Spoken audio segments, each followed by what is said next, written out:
तो आज हम जिस मूवी को एक्सप्लेन करने वाले हैं उसका नाम है मोगली। इस कहानी के शुरू में हम एक जंगल को देखते हैं। वहां से कुछ इंसान गुजरे होते हैं, लेकिन उस जंगल में रहने वाला एक चीता जिसका नाम शेर खान है, वो इंसानों को बिल्कुल भी पसंद नहीं करता। वो इन इंसानों पर हमला कर देता है। वो इंसान वहां से भागने की कोशिश करते हैं, लेकिन शेर खान उनको भागने नहीं देता और उन्हें मार देता है। मगर इस हमले में एक बच्चा जिंदा बच जाता है, जो बगीरा नाम के पैंथर को मिल जाता है और उस बच्चे को शेर खान से बचाने के लिए बेड़ियों की गार के पास रख देता है और वहीं छुप जाता है। निशा और विहान नाम के भेड़िए जब बाहर आते हैं तो इंसान के बच्चे को देखकर बहुत हैरान होते हैं। निशा इस बच्चे का जिस्म चेक करती है। इस बच्चे के जिस्म पर एक भी जख्म नहीं होता, तो वो इस इंसान के बच्चे को पालने का फैसला कर लेती है। तो बाकी नाम का लगड़बगा हायना वहां आ जाता है, जो इस इंसानी बच्चे को देख लेता है और शेर खान को बताने के लिए वहां से भागने लगता है। ये देखकर निशा अपने बेटे की हिफाजत करने के लिए मीटिंग बुलाने जाती है, ताकि बेड़ियों की पूरी टोली इस इंसानी बच्चे की हिफाजत कर सके। तो तमाम भेड़िए एक जगह इकट्ठे हो जाते हैं, जहां निशा भेड़ियों की टोली के लीडर अकेला को बताती है कि मुझे एक इंसानी बच्चा मिला है और मैं इस बच्चे को अपने बेटे की तरह पालना चाहती हूँ। तो अकेला उसे कहता है ये पैदाइशी भेड़िया नहीं है, इसलिए हमें इस बच्चे के लिए वोटिंग करवानी होगी। वहाँ बगीरा आ जाता है, जो उन्हें कहता है कि मैं इसके हक में हूँ, और वो इस बच्चे के बदले में एक जानवर को मार कर लाता है ताकि उसकी कीमत चुका सके। अकेला भी देखता है कि वो बच्चा बहुत बहादुर है, इसलिए वो भी इस बच्चे को अपनी टोली में शामिल करने का फैसला करते हैं। वहाँ शेर खान अपने चेले तबाकी के साथ आ जाता है और इन सबसे कहता है कि इस बच्चे के माँ बाप को मैंने मारा है और इसलिए ये बच्चा मेरा है। तो अकेला उसे कहता है कि ये कोई कानून नहीं है, इसलिए बेहतर होगा कि तुम यहाँ से चले जाओ, क्योंकि ये बच्चा अब मेरी टोली का हिस्सा है। इसलिए अगर तुम इसे कोई नुकसान पहुंचाने की कोशिश करोगे तो तुम्हें पूरी टोली से भिड़ना होगा। और सब भी जोर जोर से दौड़ने लगते हैं। शेर खान अकेला से कहता है कि आज तुम इस बच्चे को बचा लो, लेकिन तुम्हारे मरने के बाद उसे कोई नहीं बचा सकेगा। ये कहकर वो वहां से चला जाता है। फिर हमें कुछ सालों बाद का सीन दिखाया जाता है, जहाँ इंसानों ने जंगलों को काट कर वहाँ अपना एक गांव बसा लिया है और वो बच्चा भी बड़ा हो गया था। उसका नाम सभी ने मोगली रखा होता है। वो जंगलों में बगीरा के साथ घूमता फिरता रहता है। उसे बगीरा ने शिकार करना भी सिखा दिया है। वो बगीरा से पूछता है कि मैं बाकी भेड़ियों से अलग क्यों हूँ। तो बगीरा उसे कहता है कि तुम बाकी भेड़ियों से अलग नहीं हो, बल्कि तुम सबसे खास हो। फिर मोगली की क्लास का टाइम हो जाता है और वो बालू के पास आ जाता है। बालू मोगली को समझाता है कि हमें कभी भी इंसानों के, जानवरों और इंसानों के जंगल में नहीं मारना चाहिए, क्योंकि उनका मारना जंगल में आफत लाता है और एक भेड़िया कभी भी गांव के पास नहीं जाता। और तुम्हें अच्छा भेड़िया बनने के लिए भेड़ियों की तरह दौड़ना सीखना होगा। मोगली वहां से घर जाने के लिए निकल जाता है, जहां रास्ते में छुपकर गांव को देखता है और उनको समझने की कोशिश करता है। वहां मोगली का दोस्त भूत भी आ जाता है, जो बाकी भेड़ियों से कमजोर और अलग होता है। वो मोगली को बताता है कि माँ ने मुझे बहुत अच्छे तरीके से छुपना सिखाया है कि मैं किसी के हाथ ना आ सकूं। मेरी माँ ये भी कहती है कि जो बाकियों से अलग होता है लोग उसे कमजोर समझते हैं। यही वजह है कि सब मुझे बहुत परेशान करते हैं। फिर वो दोनों घर तक दौड़ लगाते हैं। घर पहुंचने पर भूत को मोगली के भाई बहुत परेशान करते हैं। निशा उन्हें ऐसा करने से मना करती है और फिर भूत अपने घर चला जाता है। मोगली बहुत मायूस होता है, क्योंकि उसकी रफ्तार ज्यादा नहीं बढ़ रही थी। तो निशा उसे बताती है कि पहले तुम्हारे बाबा भी तेज नहीं दौड़ते थे, लेकिन वो धीरे धीरे सब कुछ सीख गए। तो तभी रेहान अपने साथियों के साथ शिकार पर निकल जाता है। वहाँ मोगली और उसके साथियों को बालू दौड़ की प्रैक्टिस करवा रहा होता है। भेड़ियों के रिवाज के मुताबिक बच्चों के दरमियान दौड़ का मुकाबला होने वाला था। बालू सभी भेड़ियों को बताता है कि तुम सभी दौड़ लगाओगे और बगीरा शिकार की तरह तुम्हारा पीछा करेगा, और जो उसके हाथ लग गया वो हार जाएगा और उसे टोली से बाहर निकाल दिया जाएगा। सभी इससे काफी डर जाते हैं। तो बालू उन्हें कहता है कि तुम्हें डरने की जरूरत नहीं, क्योंकि आज तक बालू का कोई भी शागिर्द हारा नहीं। मगर मोगली भेड़िया ना होने की वजह से जल्दी ही थक कर पीछे रह जाता है और वो पानी पीने लग जाता है। वहाँ बंदर होते हैं जो उसे फल का लालच देने लगते हैं, जिससे मोगली भी उनके पीछे जाने लगता है। लेकिन तभी बालू उसे पकड़ लेता है और उसे समझाता है कि बंदर बिना कायदे के और बेअक्ल होते हैं, जो काग के अलावा किसी से नहीं डरते। तो मोगली बालू से पूछता है कि ये काग कौन है। तो बालू उसे बताता है कि काग बहुत ही खतरनाक पाइथन है, जो कि इतनी पुरानी है जितनी कि ये जंगल, और वो आने वाले कल और गुजरा हुआ कल दोनों देख सकती है। मोगली वहाँ देखता है कि गाय की लाश पड़ी हुई है, जिसे शेर खान ने मारा था। वहाँ उसके पंजों के निशान भी थे। ये देखकर बालू से वहाँ से ले जाता है और रात को भेड़ियों की मीटिंग में इस बारे में बताता है कि शेर खान ने जंगल के कानून तोड़े हैं। उसने गाय को मारकर जंगल में छोड़ दिया ताकि वो हमें डरा सके। तो सभी भेड़िए अपने लीडर केला से कहते हैं कि ये सब इंसानी बच्चे मोगली की वजह से हो रहा है और इसी बच्चे की वजह से शेर खान हमारा दुश्मन बन गया है, इसलिए हमें मोगली को यहाँ से निकाल देना चाहिए। लेकिन अकेला ऐसा नहीं चाहता था, इसलिए उसने फिर से इस बारे में सोचने के लिए थोड़ा वक्त मांगा। मीटिंग खत्म होने के बाद अकेला बालू और बगीरा से कहता है कि शेर खान जंगल में लड़ाई चाहता है। वो ये जानता है कि मैं बूढ़ा हो गया हूँ, इसलिए वो हमारी टोली को भड़का रहा है। हमें मोगली की रखवाली करना होगी। इसलिए वो बालू को मोगली की दौड़ के लिए तैयार करने को कहता है, क्योंकि अगर मोगली एक बार दौड़ में जीत गया तो टोली उसे अपना लेगी। अगले दिन बालू मोगली को बताता है कि तुम भेड़िए नहीं हो, इसलिए तुम उनकी तरह भाग नहीं सकते, लेकिन तुम्हारे पास हाथ हैं, इसलिए तुम झूल कर दरख्तों से होते हुए उनसे आगे भी निकल सकते हो। वो मोगली छलांग लगाने की कोशिश करने लग जाता है, लेकिन वो बार बार नीचे गिर जाता है।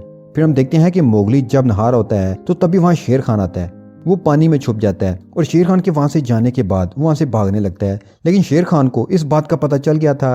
वो मोगली को पकड़ने के लिए भागने लगता है, जिससे मोगली इंसानों के बनाए हुए एक ट्रैप में गिर जाता है, लेकिन वो उस गड्ढे में लगी नुकीली लकड़ियों से बच जाता है। तभी एक बहुत ही पुराना हाथी मोगली को इस गड्ढे से बाहर निकाल लेता है, जिसका एक दांत टूटा हुआ था। बगीरा भी वहां जाता है, जो मोगली को हाथी के सामने देखकर डर जाता है, क्योंकि ये हाथी बहुत ही खतरनाक होते थे।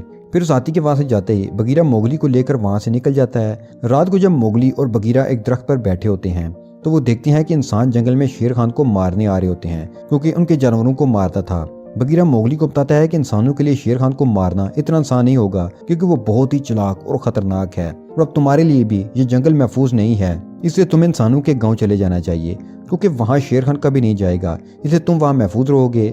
मोगली इससे काफी परेशान हो जाता है और वो बगीरा से ये कहता है कि जंगल ही मेरा घर है और मैं एक भेड़िया हूँ। तो बगीरा से कहता है कि तुम्हारे पास और कोई रास्ता नहीं है, क्योंकि सालों पहले उसने तुम्हारे माँ बाप को मारा था और अब वो तुम्हें भी मारना चाहता है। लेकिन मोगली ये बात नहीं मानता और बगीरा से कहता है कि मैं दौड़ में जरूर जीतूंगा, जिससे टोली मुझे अपनाएगी और वो मेरी हिफाजत करेंगे। लेकिन वो फिर भी नहीं मानता। तो मोगली बगीरा से वादा करता है कि अगर वो रेस में हार गया तो मैं हमेशा के लिए गाँव चला जाऊंगा। वहां से फिर मोगली अपने घर की तरफ जाता है तो तभी उसे गांव वालों की आवाज सुनाई देती है। तो उन्हें देखने के लिए उनकी तरफ जाता है और देखता है कि गांव वालों ने शेर खान को मारने के लिए एक शिकारी को बुलाया है, जिसने अभी तक बहुत सारे जानवरों को मारा था। मोगली को वहां तबाकी दिखाई देता है, जो वहां खाना चुरा रहा होता है, लेकिन तभी उसके दुम में आग लग जाती है और वो तड़पता हुआ पानी में जाकर अपनी आग बुझाता है। मोगली भी वहां जाता है और तबाकी से आग के बारे में पूछता है कि ये कौन सा जानवर है जिसने तुम्हारी दुम का ये हाल कर दिया।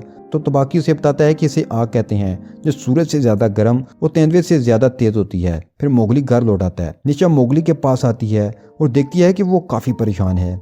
मोगली ने बताता है कि बचपन से ही मेरा एक सपना रहा है कि मैं एक भेड़िया बनूं, ताकि सब यहाँ मुझे अपने बराबर का समझें, और मुझे कल दौड़ में जीतना ही होगा, जिससे मैं ये साबित कर पाऊंगा कि मैं उनसे अलग नहीं हूँ। तो निशा उनसे कहती है कि ये तुम्हारा घर है, चाहे कोई कुछ भी कहे, तुम हमेशा मेरे बेटे रहोगे और इस सच को कोई नहीं बदल सकता। अब अगले दिन वो घड़ी आ जाती है जब दौड़ के लिए मुकाबला शुरू होने वाला था। अकेला सबसे कहता है कि तुम सभी से सबसे पहले जो पहाड़ पर पहुंचेगा वो दौड़ में जीत जाएगा, वो टोले का इज्जतदार सिपाही बनेगा, वो शिकार में हमारा साथ चलेगा, और जिससे बगीरा पकड़ेगा वो उस टोले से बाहर निकाल दिया जाएगा। और दौड़ शुरू हो जाती है।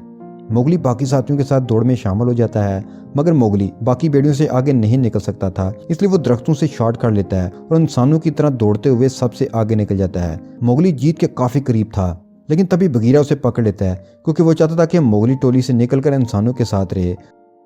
मोगली उससे काफी दुखी हो जाता है और वो बालू से कहता है कि बगीरा ने जानबूझकर मुझे हराया है, क्योंकि उसने सिर्फ मेरा ही पीछा किया, क्योंकि मैं सबसे कमजोर हूँ। वो गुस्सा होकर वहां से भाग जाता है। तो तभी बंदर वहां मोगली को फल का लालच देने लगते हैं, इसलिए मोगली उन्हें पकड़ने की कोशिश करने लग जाता है, मगर बंदर मोगली को पकड़ लेते हैं और उसे अपने साथ ले जाने लगते हैं। भूत भी ये सब देखकर डर जाता है और वो बालू और बगीरा को इस बात की खबर देने जाता है कि बंदर मोगली को उठाकर ले गए हैं। वो उसे बचाने के लिए निकल जाते हैं। बंदर मोगली को पकड़कर पहाड़ों के ऊपर ठंडी गारों में ले जाते हैं। मोगली खुद को छुड़ाने की कोशिश करता है, लेकिन वो पत्थर के साथ टकराने की वजह से बेहोश हो जाता है और बंदर उसे ठंडी गार के अंदर एक तरफ बिठा देते हैं। तो तभी शेर खान भी वहां जाता है, क्योंकि ये सारा मंसूबा शेर खान का ही था। शेर खान मोगली को देखकर बहुत खुश होता है और उसके हाथ को जख्मी करके उसे खाने लगता है। तो तभी वहां पर बालू और बगीरा आ जाते हैं, जो मोगली को बचाने लगते हैं, लेकिन जंगली बंदर उन पर हमला कर देते हैं। शेर खान मोगली की तरफ बढ़ने लगता है, लेकिन तभी वहां का आ जाती है, जो मोगली को बचाती है, जिससे शेर खान और बंदर डर कर भाग जाते हैं। फिर दिखाया जाता है कि जंगल में मोगली अकेला बैठा हुआ है और उसे समझ नहीं आ रहा होता कि का ने उसे क्यों बचाया। तभी भूत भी उसके पास आ जाता है, जो मोगली से आकर कहता है कि फिक्र मत करो, एक दिन हम दोनों भी मिलकर शिकार करेंगे और तुम्हें अकेला रहने की कोई ज़रूरत नहीं। भेड़िए झुंड में रहते हैं, इसलिए हम दोनों साथ में रहेंगे। मेरी माँ कहती है कि हम दोनों बहुत ख़ास हैं, तो मोगली उस पर गुस्सा करता है कि हम दोनों कोई खास नहीं हैं, हम सभी भेड़ियों से अलग हैं और तुम्हारी माँ तुम्हें सबसे खास इसलिए कहती है कि तुम अपने आप से नफरत ना करो। भूत इससे काफी हट होकर वहां से चला जाता है। मोगली को अपनी गलती का एहसास होता है, मगर भूत वहां से जा चुका था। अकेला जब अपने साथियों के साथ शिकार पर निकलता है तो आज उसके हाथों से शिकार छूट कर निकल जाता है, जिससे वो काफी परेशान होता है, क्योंकि भेड़ियों का पुराना कानून था कि शिकार छूट जाने पर टोले का नया लीडर चुना जाएगा, जो अकेला को हराकर नया लीडर बन सकता है। रात को मोगली घने जंगल में काह के पास जाता है ताकि वो उससे अपने सवालों के जवाब मांग सके, मगर वहां मोगली काह को देखकर काफी डर जाता है। मगर मोगली फिर भी हिम्मत करके काह से पूछता है कि क्या ये सच है कि आप आने वाला कल और गुजरा हुआ कल देख सकती हो। तो काह उससे कहती है कि तुम क्या जानना चाहते हो। तो मोगली उससे पूछता है कि आपने मुझे शेर खान और बंदरों से क्यों बचाया था। तो काह उससे कहती है कि पूरे जंगल की निगाह तुम पर है, इसलिए उसे हाथी से इंसानों के जाल से बाहर निकाला, क्योंकि तुम सबसे अलग हो, ना तो तुम भेड़िए हो और ना इंसान। और उसे उसका मुस्तकबिल बताती है। एक दिन तुम लड़ोगे, शिकार करोगे, एक वक्त में तुम ही भेड़ियों के लीडर बनोगे, क्योंकि मैं सब कुछ देख सकती हूँ। वहीं हमें दिखाया जाता है कि भेड़ियों के इलाके में शेर खान घुसना चाहता है, जो केला की टोली में भूत डालने के लिए वहां इंसानी जानवर को मार कर लाया था। क्योंकि उसे पता था कि केला का शिकार छूट गया है, इसलिए उसे बाकी भेड़ियों से लड़ना होगा। अकेला सभी भेड़ियों से कहता है कि रिवाज के मुताबिक जो मुझे हराएगा वो टोली का नया लीडर बनेगा, और एक एक करके सभी भेड़िए अकेला पर हमला करने लग जाते हैं। अकेला बहुत ही बहादुरी से लड़ता है, सभी भेड़ियों से जीतता जाता है, मगर वो बहुत जख्मी हो चुका था। मोगली भी वहां जाता है, जो अकेला का ये हाल देखकर उन्हें रोकने की कोशिश करता है, मगर बालू से रोककर कहता है कि जंगल का एक कानून है। मोगली ये देखकर समझ जाता है कि ये सब शेर खान कर रहा है और वो टोले को तोड़ना चाहता है, इसलिए वो गांव जाकर आग ले आता है और वापस आकर आग से सभी भेड़ियों को डरा कर रोकने लगता है। शेर खान भी आग से डर जाता है, मगर वो मोगली से कहता है कि मैं तुम्हें खत्म करके ही रहूंगा, और वहां से चला जाता है। मोगली अब अकेला के पास जाता है, लेकिन अकेला उसे कहता है कि तुमने पूरी टोली की इज्जत मिट्टी में मिला दी, क्योंकि तुम एक इंसान की चीज को जंगल में लेकर आए और तुमने दिखा दिया कि तुम एक इंसान हो। इससे मोगली काफी दुखी हो जाता है, क्योंकि सभी जानवर उससे आग की वजह से डर रहे थे। मोगली उदास होकर गांव में चला जाता है, जहाँ सभी इंसान उसे घेर लेते हैं। वो डर कर इंसानों पर हमला करने लगता है, लेकिन वो शिकारी मोगली को बेहोश कर देता है। अगले दिन जब मोगली की आंख खुलती है तो वो गाँव के एक पिंजरे में बंद होता है। वो पिंजरा तोड़ने की काफी कोशिश करता है, लेकिन फिर भी वो पिंजरा नहीं टूटता और गांव के सभी बच्चे उसे परेशान करते हैं, जिससे मोगली काफी दुखी हो जाता है। रात को बगीरा मोगली से मिलने आता है, जिसे देखकर मोगली बहुत खुश होता है, क्योंकि उसे लगता है कि यहाँ बगीरा उसे लेने आया है। मगर बगीरा उसे बताता है कि मैं यहाँ तुम्हें लेने नहीं बल्कि बताने आया हूँ कि अब से यही तुम्हारा घर है, इसलिए तुम्हें इनके तौर तरीके सीखने होंगे और धीरे धीरे तुम्हें यहाँ सब कुछ अच्छा लगने लगेगा और फिर सब कुछ ठीक हो जाएगा। मोगली से कहता है कि तुम ये सब कैसे जानते हो। तो बगीरा उसे बताता है कि मैं भी इंसानों के बीच ही पैदा हुआ था, और वो उसे कालर का निशान दिखाता है जो इंसानों की गुलामी के वक्त बने थे। फिर वो उसे कहता है कि मैं भी तुम्हारी तरह एक पिंजरे में बंद रहता था और राजा को एंटरटेन किया करता था। फिर मैंने लड़ना और पंजे मारना बंद कर दिया और इंसानों का भरोसा जीता, जिससे उन्होंने मुझे अपना लिया, और इसलिए तुम भी उनका भरोसा जीतना होगा। ये कहकर वो वहां से चला जाता है। वो शिकारी भी ये सब देख लेता है और उसे भी मोगली पर तरस आ जाता है, इसलिए वो पिंजरे का दरवाजा खोल देता है और मोगली को गोश्त खिलाकर बताता है कि मैंने तुम्हारा जख्म देखा है और मुझे पता है कि ये जख्म तुम्हें उस चीते ने दिया है, और मुझे लगता है कि हम दोनों का दुश्मन एक ही है। और वो उसे अपना जख्म दिखाता है। फिर एक औरत मोगली को नहलाकर तैयार कर देती है और फिर धीरे धीरे मोगली इंसानों के जैसे तरीके सीख लेता है, जिससे वो भी अब उनके साथ खुश रहने लग गया है। और शिकारी भी मोगली को चाकू चलाना सिखाता है और उसे एक चाकू भी देता है कि जब उसका शेर खान से सामना हो तो उसका मुकाबला कर सके। मगर एक दिन जब मोगली अपने दोस्तों के साथ खेल रहा होता है तो तभी मोगली का भेड़िया भाई उसे मिलने आता है, जो मोगली को बताता है कि शेर खान ने हमसे सब कुछ छीन लिया है, जिससे हमें घर छोड़ना पड़ा और हमारे बहुत से साथी शेर खान के साथ हो गए हैं, जो हमें हर रोज धमकाते हैं। और शेर खान इंसानों के सभी जानवरों को मारता जा रहा है, जिससे हमें डर है कि वो शिकारी हमें खत्म कर देगा। तो मोगली उसे कहता है कि मुझे अब इससे कोई फर्क नहीं पड़ता, क्योंकि अब इस लड़ाई से मेरा कोई मतलब नहीं, और ये सब जब तुम्हें समझना चाहिए था तो उस वक्त तुमने मुझे टोली से बाहर निकाल दिया, इसलिए ये गांव ही अब मेरा घर है। और वापस गांव में लौट आता है। मोगली गांव वालों के साथ त्योहार मनाता है, और जब वो रात को शिकारी के पास बैठा हुआ होता है तो शिकारी सभी से कहता है कि मैं उस चीते को शेर खान को मार दूंगा। मगर वो बहुत चालाक है, वो मेरे साथ अभी तक सिर्फ एक बार ही ऐसा हुआ है जब मैं किसी जानवर को मार नहीं पाया।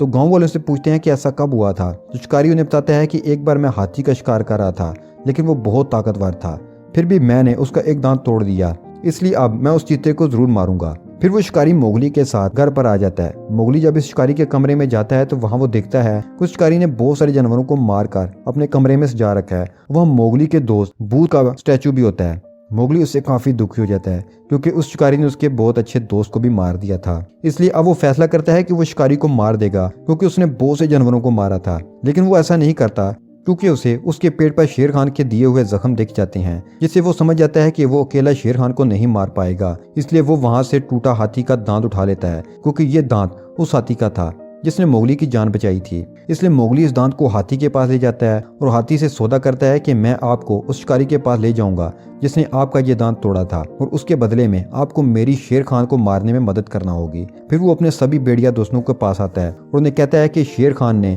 इस जंगल को बर्बादी के अलावा कुछ नहीं दिया, इसलिए अब हमें उसे खत्म करना होगा। अकेला मना कर देता है क्योंकि जंगल के कानून के खिलाफ था। तो मोगली कहता है कि ये जंगल का कानून है तो ये मुझे नहीं रोक सकते। वैसे भी अब ये जंगल पहले जैसा नहीं रहा, इसलिए कल शेर खान की मौत होगी। फिर दिखाई देता है कि अगले दिन मोगली गांव के पास शेर खान को वार लगाने लगता है। तो शेर खान वहां आ जाता है और वो मोगली को मारने के लिए आगे बढ़ता है, मगर तभी मोगली इशारे से सभी हाथियों को वहां बुला लेता है और वो हाथी शेर खान को मारने लग जाते हैं।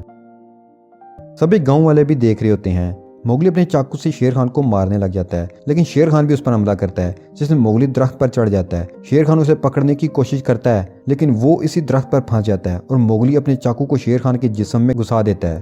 तभी वो शिकारी वहां दरख्त पर हमला करता है। तो मोगली हाथी से कहता है कि ये वही शिकारी है जिसने तुम्हारा दांत तोड़ा था।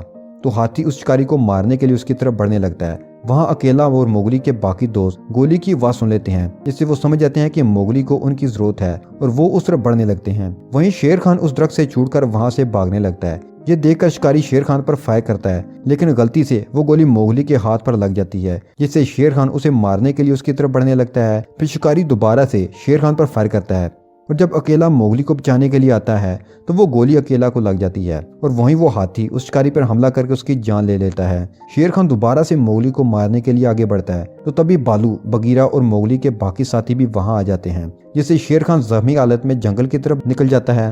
अकेला धीरे धीरे दम तोड़ा होता है और वो मोगली को कहता है कि मैंने तुम्हारा भरोसा न करके बहुत बड़ी गलती की, इसलिए अब से तुम लीडर हो, और अपना दम तोड़ देता है। मोगली फिर अपने चाकू को दोबारा उठाकर शेर खान को मारने के लिए जंगल में जाता है और जब शेर खान मोगली पर हमला करने लगता है तो उसे मार देता है। और इस तरह से मोगली एक अच्छे लीडर की तरह जंगल में अमन कायम करता है, क्योंकि जंगल में अब ना तो शेर खान बचा था और ना ही शिकारी, और जब तक मोगली लीडर रहा जंगल में अमन कायम रहा। और इस बात की गवाह वो पाइथन थी जो सब कुछ देख सकती थी। और ये कहानी अपने अख्ताम को पहुंच जाती है।